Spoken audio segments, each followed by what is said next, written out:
మిమ్మల్ని వెళ్తా నేను తిట్టాను అనుకోండి, తర్వాత సారీ అని కాల్ లెట్ వేసుకున్నా నేను చేసిన తిట్టు మీకు మైండ్ లో అలా మైండ్ సెట్ ఉండిపోద్ది. ఎందుకంటే ఎప్పుడు కూడా నువ్వు భగవంతుడు కూడా మనం చేసిన తప్పుకు మనమే అనుభవించాల్సింది తప్పదు.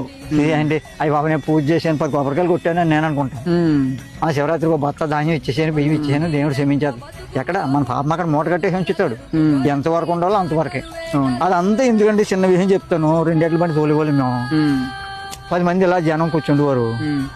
అక్కడ కాడి అడిచేసింది అనుకో, దానికి ఒళ్ళు మండు భుజం నచ్చో పడిచేసింది. మనం ప్రెస్టేజ్ గవ్వ దిగి గూళ్ళో పొడిచేసేవాళ్ళు, జబ్బల కాడ కొట్టేసి ఇలా పొడిచేసేవాళ్ళు. అవును, చిన్న విషయం చెప్తాను.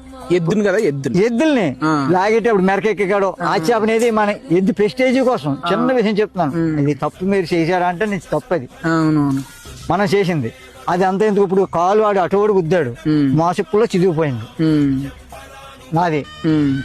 ఇప్పుడు కూడా దాని పాపం ఇది, పాపం కాదంటలేదు. ఎఫెక్ట్ ఏంటంటారా, దాన్ని కొట్టాం అప్పుడు ఎప్పుడూ ఒక 20 ఏళ్ళ క్రితమే కొట్టి ఉంటాం. ఇప్పుడు మనకు తగిలింది కదా, అది తగిలద్ది. ఎవరు నేను ఇప్పుడు మిమ్మల్ని కొట్టానుకో, మీ దెబ్బ నాకు ఎప్పుడని తగలదు. ఇది నా నిర్ణయం కూడా. ఎవరిని బాధ పెట్టకూడదు తెలిసినంత వరకు. అంటే తెలియక ఉపకారం చేయండి, భోజనం పెట్టండి, లేదు